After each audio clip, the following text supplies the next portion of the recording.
She walked into the room alone. Stacks of cash, diamonds, no witnesses. What happened next left her wealthy boss speechless. The safe door was wide open. Stacks of cash, banded in $10,000 bundles, sat untouched. A diamond-studded watch gleamed beneath the morning light pouring in through the plantation shutters. The study was still, almost too still. Gregory Bellamy hadn't told a soul. Not his assistant, not his lawyer, not even Carla, the woman he'd been dating casually for the last 4 months. Only he knew what he'd done that morning at 6:45 a.m. in his Dallas home. He'd left his most private room wide open, his most expensive belongings exposed. He didn't do it by accident. He did it to see if she would take the bait. Delilah Moore, the woman who had been working in his home for almost 6 years, the woman who knew the floor plans better than most architects, the woman who never touched anything she didn't have to, who didn't gossip, didn't ask for advances, and never once showed up late, not even when a tornado warning had shut down half the city. But trust, Gregory had learned, was a fragile thing. He sat in the guest room with a mug of black coffee, watching the hallway camera feed on his laptop. He'd turned off the sound. He didn't need to hear. All he wanted was to see. For the first few minutes, nothing happened. The footage just showed the hallway, light filtering in from the front of the house, dust floating lazily in the air. Then, at 7:13 a.m., she appeared. Delilah walked into frame wearing her usual light blue uniform. Her hair was pulled back in a neat bun, a soft gray headband holding back the flyaways. She had a small basket of cleaning supplies hooked on her arm. She wasn't rushing. She wasn't slow. She was just doing her job. Gregory's finger hovered over the spacebar to pause the feed, but he didn't press it. He wanted to see what she'd do without interruption. Because here was the thing. People had been planting little doubts in his ear for months. "You trust her around all that stuff?" his business partner Clayton had asked once at a bourbon tasting. "She's real polite, yeah, but don't let that fool you," Carla had said just a few weeks ago when she saw Delilah polishing silver in the dining room. Even his sister had made a snide comment. "Not everybody's honest just because they've been with you a long time, Greg."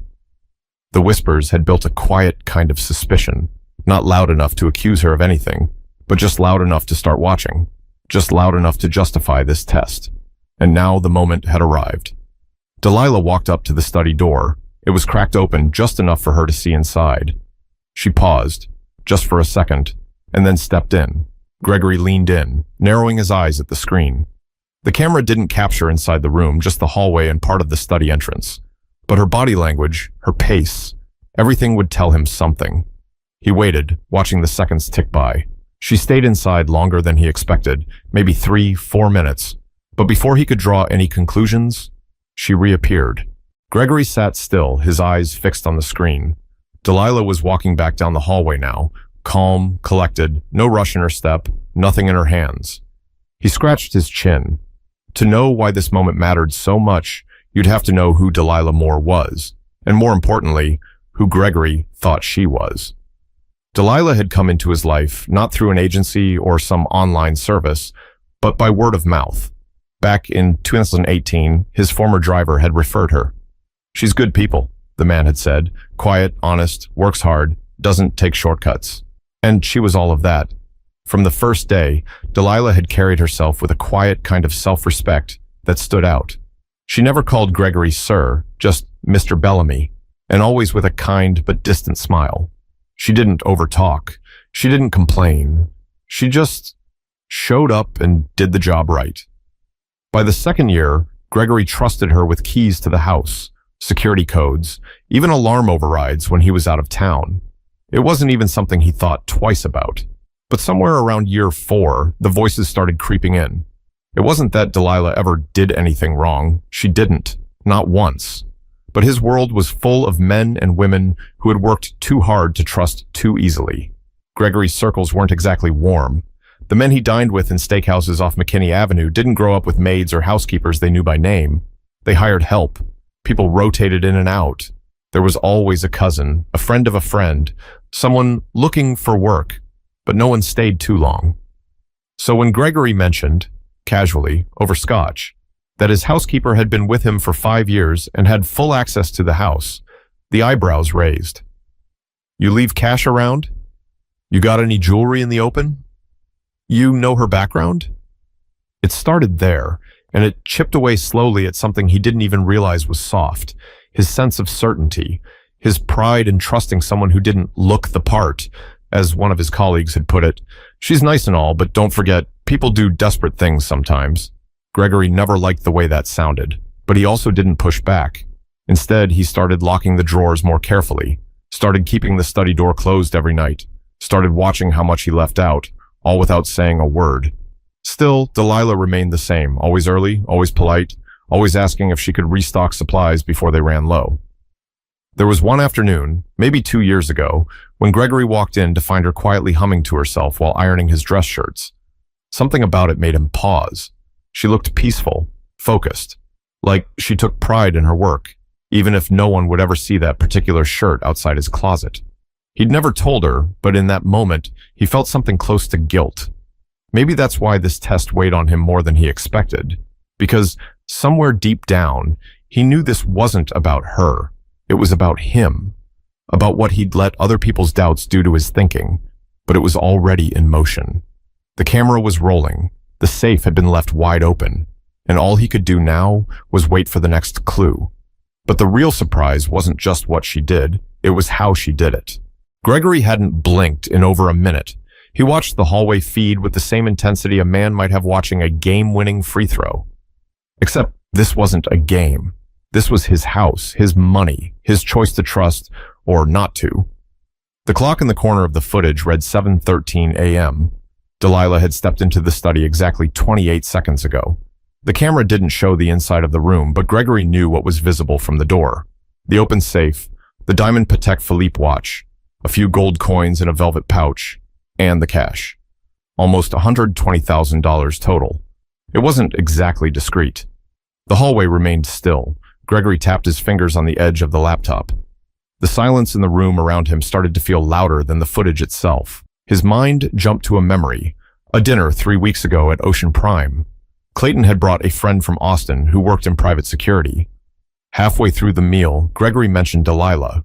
Clayton's friend had leaned in and said, "I don't care how long she's been there. Anybody'll steal if the opportunity feels safe enough." At the time, Gregory had nodded, half listening. Now those words echoed. Was this that moment? Back on the screen, Delilah still hadn't re-emerged. He leaned closer, tapping the right arrow key to jump the footage forward. 10 seconds, 20, then another 30. Then finally, at 7:17 a.m., Delilah stepped back into frame.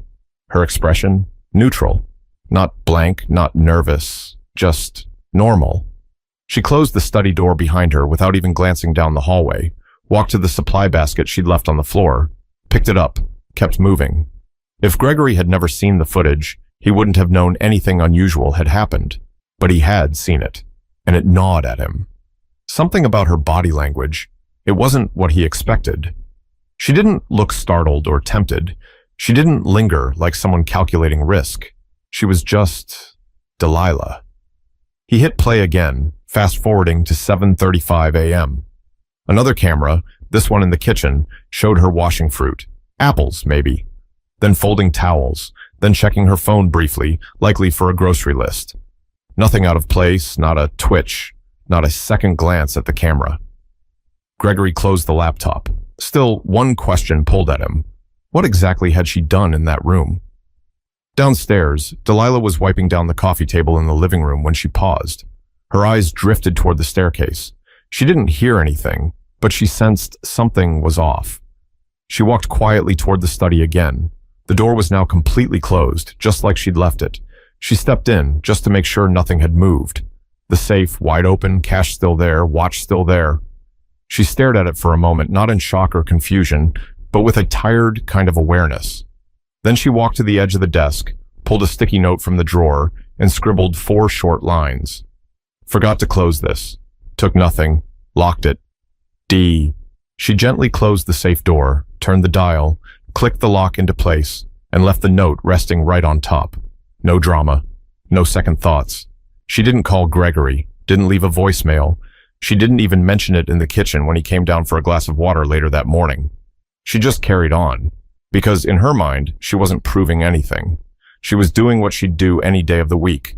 But upstairs, Gregory was about to realize that what she didn't say said everything. Gregory stared at the safe. The sticky note sat right on top, square and perfectly centered, like she'd placed it there on purpose. 4 lines. Just 4. No accusation. No panic. No dramatic wording. Just a simple, clear message that read like someone pointing out the weather. Forgot to close this. Took nothing. Locked it. D. He didn't touch it right away. Instead, he stood there for a good 10 seconds, taking it in, the way the handwriting slanted slightly to the right, the way she signed it with just the initial, like she didn't want to make a thing out of it. But it was a thing, a big one. Gregory slowly bent down, turned the dial on the safe, and confirmed it was locked. He entered the code, opened it, and looked inside. Everything was exactly where he'd left it. The cash untouched, the coins stacked, the watch sitting in the same position on the velvet square. He let out a long breath through his nose, and then he felt it. Not relief, not pride, shame. It crept in quietly but fully, wrapping around his chest like someone had cinched a belt a little too tight. He'd set a trap, a silent accusation. And she responded not with anger, not with some performance, but with respect, with care. She hadn't even told him about it. Gregory reached for his phone and opened the hallway camera footage again. This time, he rewound back to the exact moment she stepped into the study. He zoomed in, watched her enter, saw her pause. She looked down at the open safe, then back toward the door. She stood still for maybe 5 seconds, calculating something. Not about stealing, about what to do next. Then she crossed the room, slowly, almost deliberately, shut the safe, turned the dial, and went over to the drawer. She pulled out the sticky note, wrote her message, and left it. She didn't rush. She didn't look at the camera. He doubted she even knew one was there. It wasn't a performance. It was principle. Gregory rubbed his temples and sat down on the edge of the armchair near the window. The house was quiet, except for the muffled sound of the dishwasher downstairs. His mind wandered back to a time maybe 3 years ago when he'd come back from the hospital after his gallbladder surgery. He was foggy from meds, hungry and frustrated. Carla hadn't come by. None of his friends had even texted. But Delilah? She left a casserole in the fridge with a note that said, "Heat for 25 mins. Don't eat it cold. You'll hate it." He never said thank you. He also never wondered what made her care enough to do it. Until now. Downstairs, Delilah was wiping down the last section of the granite countertop when she heard footsteps. Not the slow kind. Not the lazy, just walking through the house kind. No, purposeful steps. Coming down quick. She straightened up just as Gregory appeared in the kitchen, still wearing his white t-shirt and jogging pants from earlier. The laptop was tucked under his arm. He looked like he hadn't slept well. She turned toward him, her face calm. "Morning, Mr. Bellamy," she said. He stood there a second too long before speaking. Then finally, he cleared his throat. "Delilah, I saw the note." She nodded once. "Just wanted to make sure it was locked. Thought maybe you forgot." "I didn't forget," he said, his voice low. She didn't say anything, just tilted her head slightly like she already knew. "I left it open," he added, "on purpose." Still, she didn't flinch. "I was testing you," he admitted, eyes fixed on the marble floor tiles. Silence hung between them for a long 5 seconds. Finally, she said, "I figured." Gregory looked up. "I wasn't sure," she added, "but it crossed my mind." He stepped forward, setting the laptop on the counter. "I feel like a complete fool," he said. Delilah gave him the softest half-smile he'd seen in years. Not a fool, just a man listening to the wrong people. He let that sink in. But what she said next, that would stay with him for the rest of his life. Gregory hadn't moved. Delilah was rinsing out a rag in the sink while he stood there at the counter, staring down at nothing in particular. His lips were pressed tight, his jaw flexing without him realizing. Everything he'd been told, all the little jabs from friends and colleagues, suddenly felt loud and pathetic in his head. He finally asked, "Why didn't you say anything?" Delilah wrung out the rag and folded it neatly over the edge of the sink. "Didn't think it needed saying. You left it open. I closed it. Simple." "But I was testing you," he repeated. "I know," she said gently, "but I'm not the one who needed the test." That hit like a slap, dressed in silk. Gregory's face flushed, not from anger, just the weight of being called out without an ounce of disrespect. "You ever taken anything from me?" he asked. It came out sounding harsher than he meant it to. She turned to face him fully now. "No," she said, looking him right in the eye. "Not a dollar, not a fork, not even a stick of gum." He let out a short, sharp breath through his nose. "I believe you." Delilah didn't nod, didn't say thank you, just let the truth hang in the air where it belonged. Gregory glanced toward the back window. The sun was climbing high, throwing long beams of light across the kitchen floor. He remembered something his father once told him, back when he was young and still sharp around the edges. "Real integrity ain't loud. It doesn't wear a name tag. You gotta be still enough to see it." Gregory hadn't been still in a long time. He sat down at the kitchen table, slowly, like he was carrying weight in his chest. "I didn't used to be this kind of man," he said, almost to himself. Delilah raised an eyebrow but stayed quiet. "I mean, I used to trust people. Didn't need cameras, didn't need tricks. But somewhere along the way, the money got louder than my gut." She leaned against the counter, folding her arms, listening.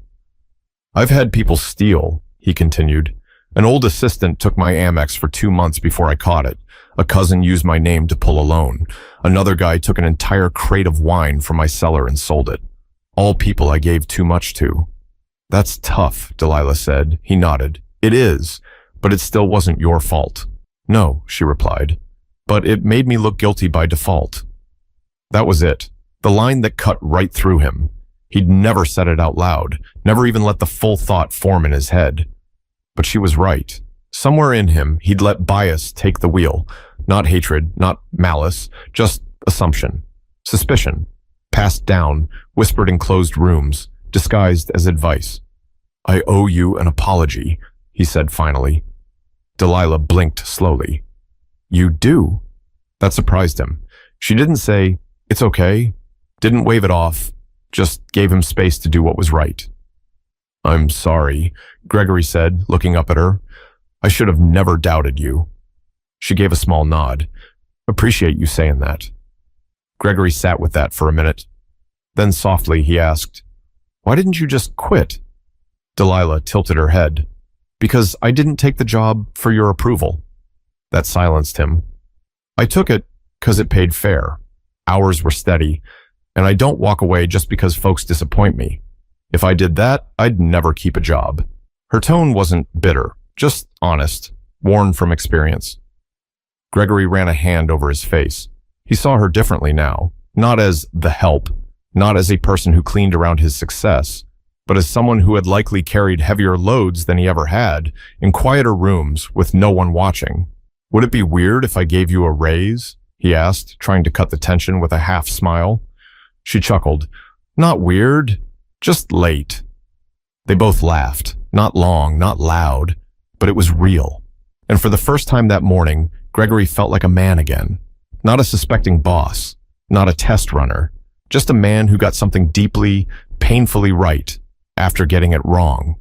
But the next day, he'd do something that Delilah never saw coming. The next morning, Delilah showed up at 7 o'clock a.m. sharp like she always did. The gate code worked the same. The front door was unlocked, just like it had been every Monday for years, but something was different. There was a note taped to the inside of the front door. "Come to the patio. Coffee's ready. G."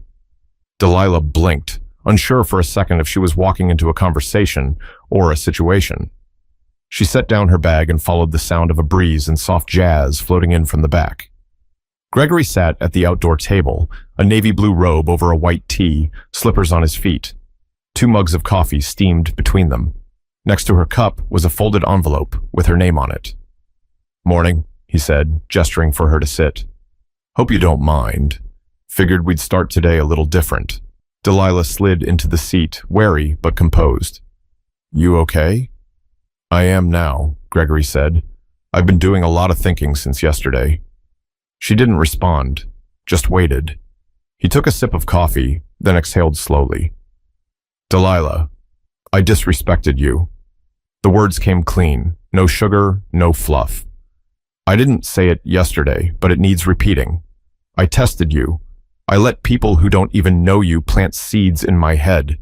I trusted whispers over 6 years of proof. He leaned back. And that's not just wrong. It's weak. Delilah raised an eyebrow. You said it. I didn't. He smirked at that, nodding. Fair enough. There was a long pause.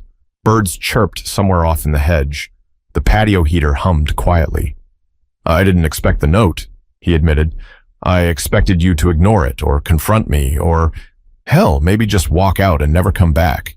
But you did the one thing I didn't see coming. You handled it with grace, quiet dignity, like it didn't even rattle you. Delilah looked down into her coffee. It did rattle me, she said, but I've been rattled before. That doesn't mean I break. Gregory nodded slowly. I wish I had your strength. Delilah looked at him, really looked at him, and saw, for the first time in a while, a man who wasn't guarded, not polished, not rich, just human. I'm trying, he added. She softened.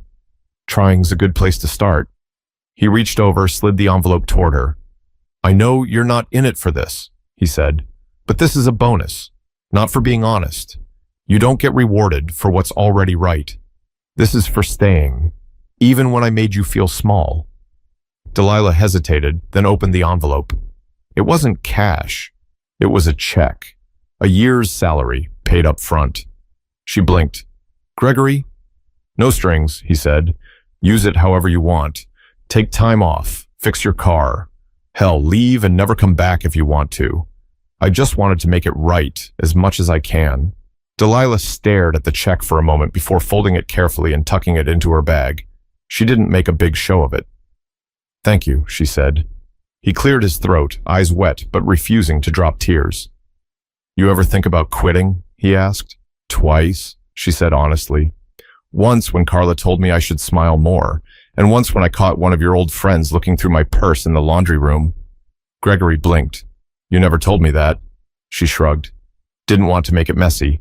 He left 5 minutes later anyway. Gregory leaned back in his chair, stunned. Why'd you stay? Delilah looked at him.